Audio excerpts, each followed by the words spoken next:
जय जगन्नाथ मु रंजन आपण मानी पुणी थे नहीं आसी आ गए नुआ कविता कविताटर शीर्षक हूँ मु लेखकटे।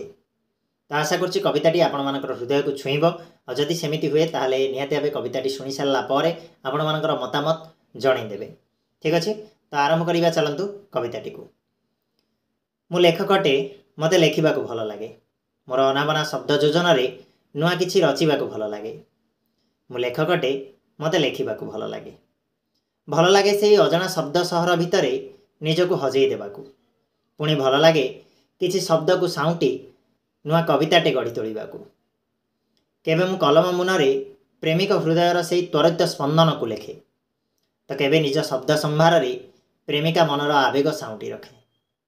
केबे पुणी लेखु लेखु ममतामयी मार स्नेह को मु लेखे, आउ केबे अनाथ शिशुर प्राण थिबा मार से निर्मल मृत्युटू देखे।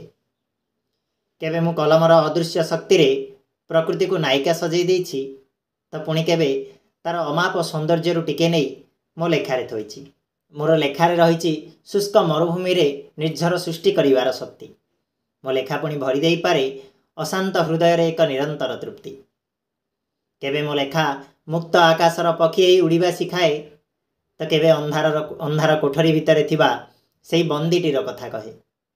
केबे पुणी लेखु लेखु निजकू भूली जावाकू भल लगे, कहीं ना मु लेखकटे मत लेखा भल लगे। धन्यवाद।